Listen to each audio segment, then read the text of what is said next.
Salut à toi, j'espère que tu vas bien et bienvenue dans cette nouvelle vidéo. Aujourd'hui, j'avais à cœur de te parler d'un sujet fondamental quand on parle d'énergie et de te proposer une expérience sous forme d'un petit tuto encore, d'un petit exercice de ressenti à la suite de ce dont je vais te parler. Le premier sujet, donc, ça va être les chakras. Évidemment, quand on parle d'énergie, forcément, tu vas entendre parler de chakras. Qu'est-ce que c'est les chakras? Les chakras, le mot chakra en tout cas, c'est un mot en sanskrit qui signifie roue ou disque. Donc le sanskrit, c'est principalement à notre époque actuelle une langue qui est utilisée dans l'hindouisme et dans le bouddhisme pour évoquer des textes sacrés, des chants, etc. Et qui est encore utilisé par des scientifiques, par des philosophes, etc. Il y a même certaines réunions qui se tiennent encore avec la langue sanskrit. C'est un peu comme le latin en fait, c'est une langue un peu morte mais qui est quand même encore parlée et qui est encore utilisée de nos jours, voilà, de manière un peu spécialisée on va dire. Voilà, donc les chakras, donc ça veut dire roue ou disque, et c'est des centres énergétiques en fait qui se situent à la fois dans le corps. Il y en a 7 principaux qui sont dans le corps, et il y en a multitude qui sont en dessous du corps et au-dessus de notre corps physique, j'entends, pour l'instant. Donc il y en a 7 principaux dans le corps et il y en a des secondaires qui sont aussi également dans le corps, mais un peu à d'autres endroits. On va pas s'attarder sur cela actuellement parce que c'est pas cela qu'on a le plus l'habitude d'utiliser et d'entendre parler. Donc là on va rester dans quelque chose de mainstream, de grand public. Donc on va voir quels sont ces 7 chakras-là. Je vais vous évoquer du coup à quoi ils sont reliés en fait dans notre vie, quelle est leur influence sur notre vie, à quelles glandes dans notre corps ils sont reliés également, et puis la couleur qu'on leur donne. Voilà. Donc on va commencer par le premier chakra, qui est le chakra racine, le chakra qui est situé au niveau du périnée. Donc on lui donne la couleur rouge. Donc si en fait cette couleur-là, c'est que l'environnement dans lequel vous allez vous situer, et même les vêtements aussi, et les pierres en lithothérapie, des pierres qui sont associées en fait auront une incidence en fait sur la couleur du chakra en question. C'est pas très clair, je la refais. Si là par exemple le chakra racine c'est le chakra à la couleur rouge, tout ce qui est rouge autour de nous pourrait influencer en fait ce chakra là. Donc si vous voulez méditer en tenue rouge, vous aurez plus de facilité à travailler sur votre chakra racine par exemple. Si vous avez des pierres en lithothérapie qui sont de la couleur rouge, ça va vous aider aussi à travailler sur ce chakra racine. Si vous vous mettez dans un environnement où vous mettez de la lumière rouge, ça va vous aider aussi si vous faites de la méditation. Voilà. C'est tous ces aspects-là en fait qui aident, qui peuvent aider en tout cas à travailler sur ces centres d'énergie qui sont dans notre corps. Ce chakra racine est lié, donc c'est le siège de notre survie, de notre enracinement. Voilà, c'est vraiment le socle qui va nous faire nous sentir en sécurité. C'est quelque chose d'assez primaire en fait, Et donc le siège de la sécurité, vraiment. Si vous vous sentez en insécurité, si vous avez un petit peu peur de mourir tout le temps, que vous vous sentez vraiment la tête dans les nuages et vraiment pas posé sur le sol, travaillez sur votre chakra racine. Vraiment. Voilà, vous vous posez en méditation et vous cherchez à avoir des racines rouges qui descendent de vos pieds et qui viennent dans le sol. Les glandes qui sont liées au chakra racine sont les ovaires ou les gonades, je ne sais pas comment on dit ce terme-là en jargon scientifique, donc les testicules simplement, pour les hommes, et les ovaires pour les femmes. Ensuite, on a le deuxième chakra, le chakra sacré, qui est 3 doigts en dessous du nombril. Donc on met 3 doigts comme ça, et en dessous du nombril, il y a ce centre d'énergie qui est là, qui est le siège de l'énergie sexuelle en fait. Et les glandes associées sont les glandes surrénales, la couleur et la couleur orange. Voilà, j'ai pas grand chose à dire de plus là-dessus. La libido vient de là. Le troisième est le chakra solaire. Sa couleur c'est le jaune et il est situé au niveau de l'estomac. C'est un petit peu le siège de ce qu'on pourrait appeler la puissance, qui nous donne donc voilà, notre puissance, notre assurance et notre ouverture aussi au changement. La glande qui est associée c'est le pancréas. Voilà, donc c'est un chakra qui sort au niveau de l'estomac devant et derrière. Parce que les chakras sont des tunnels d'énergie. En fait, si on met le corps de profil, je vais mettre là, si on met le corps de profil, il y a un vortex donc, qui part du corps et qui va devant, et un vortex qui part du corps aussi et qui va derrière. Sauf pour le chakra racine où ça va vers le bas. Le quatrième chakra, qui est pour moi le plus important, c'est le chakra du cœur. Sa couleur, c'est le vert, et il est situé au niveau du sternum. C'est le chakra pour l'amour inconditionnel, quoi, la compassion et voilà. Ce qu'on entend par amour inconditionnel, c'est l'amour sans condition. C'est-à-dire que toi, je t'aime quand tu es gentil, mais quand tu es méchant, je t'aime pas. C'est donner de l'amour à condition que tu sois gentil. Non, je t'aime ou je t'aime pas, mais je t'aime avec toutes tes facettes. Ça, c'est l'amour inconditionnel, donc sans condition, sans jugement, c'est l'amour, simplement. La glande associée, c'est le thymus, donc c'est au niveau d'ici, là, pardon pour les petits coups, je ne sais pas si ça s'entend.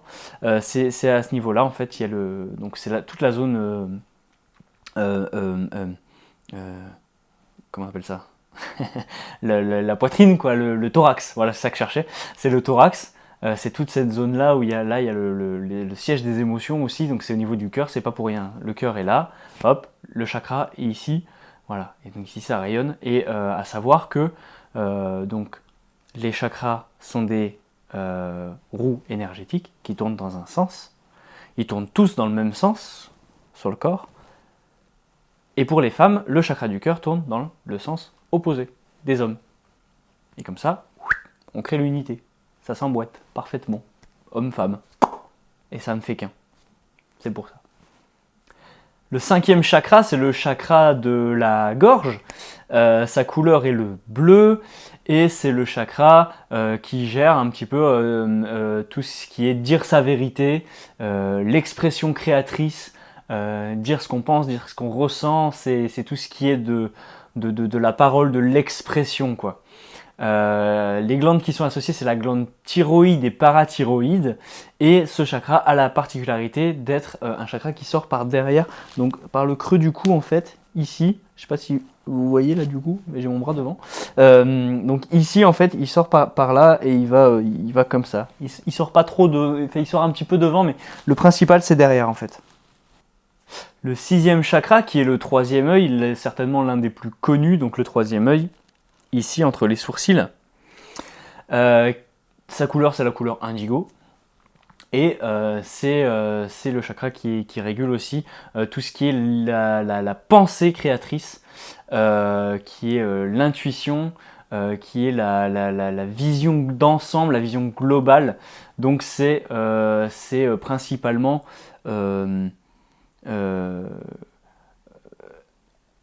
à ce niveau-là en fait que va se jouer au niveau du troisième œil tout ce qui est comment dire ça,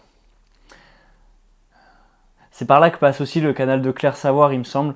Donc c'est ça qui va nous donner en fait nos intuitions, qui va nous dire tu devrais plutôt faire ci, faire ça, quand on a besoin en fait de réponses et qu'on demande comment je pourrais faire ci ou ça, en partie ça passe par là où on a on a la bonne idée au bon moment, on se dit ah bah tiens je vais aller par là plutôt que par là. C'est ça en fait qui nous donne notre instinct, on va dire.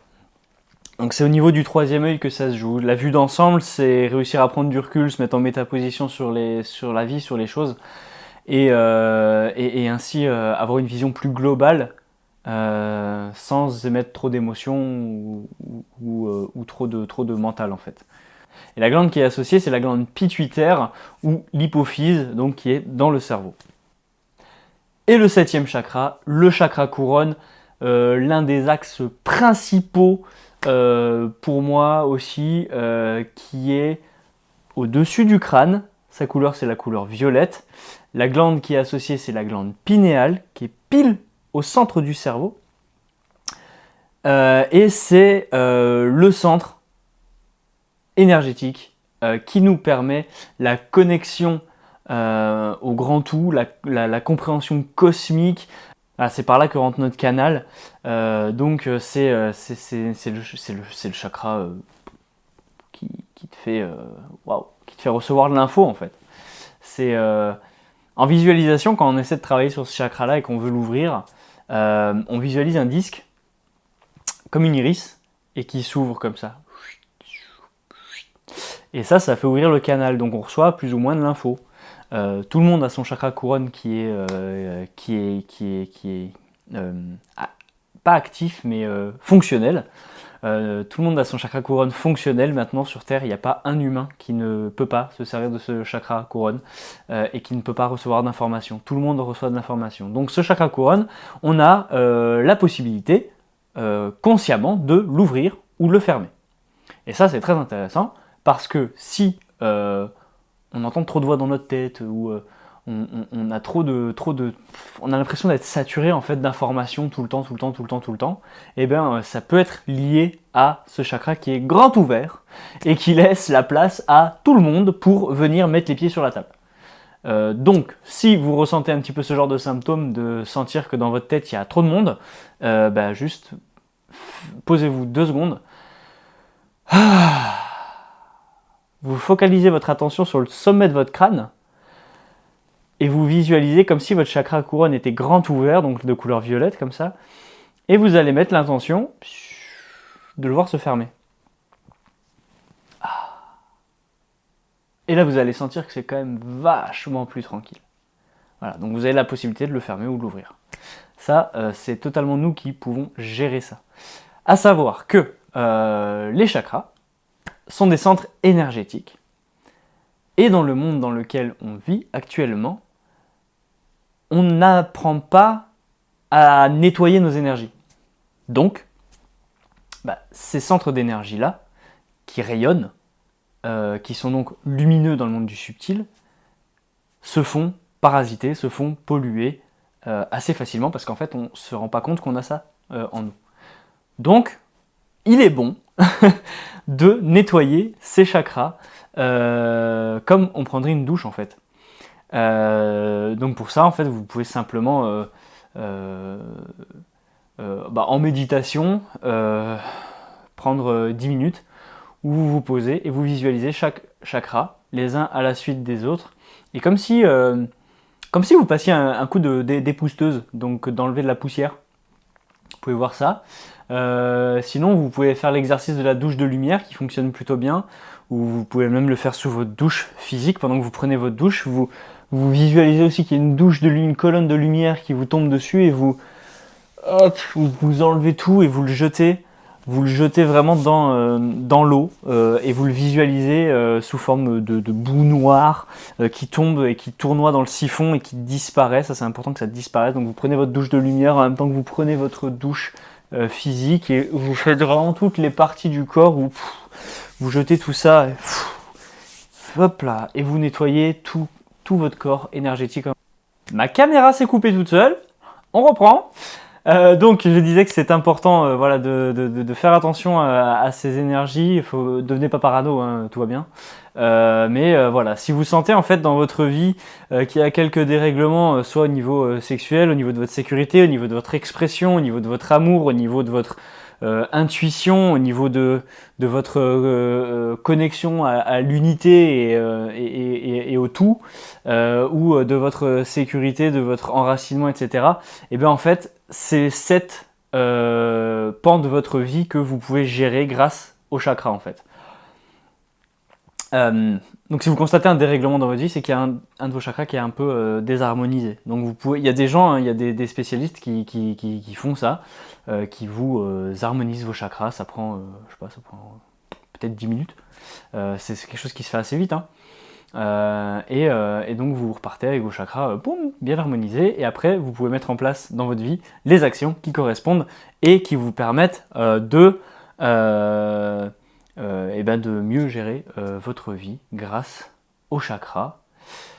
Et voilà, cette vidéo je pense est déjà bien assez longue comme ça. J'espère qu'elle t'a plu, un petit peu différente dans son format parce que là j'ai essayé de mettre des petites images et puis tout ça.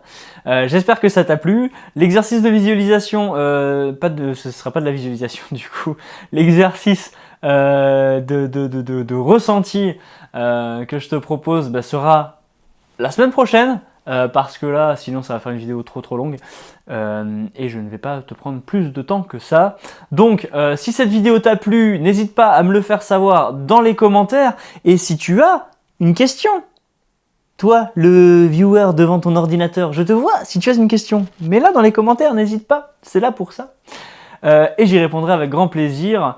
Le prochain live Twitch a lieu le 21 mai 2021 à 19h. Donc je t'attends là-bas pour pouvoir poser tes questions si tu as envie et échanger sur un sujet qui va être bien sympathique et lié avec le chakra couronne justement. Et voilà, c'est tout pour moi, c'était Steven. N'hésite pas à t'abonner, à partager, à mettre un j'aime, à mettre des commentaires, à faire tout ce qui te passe par la tête. Je te souhaite une magnifique journée, une magnifique soirée ou une magnifique semaine selon l'heure à laquelle tu regardes cette vidéo. C'était Steven, ciao bye bye.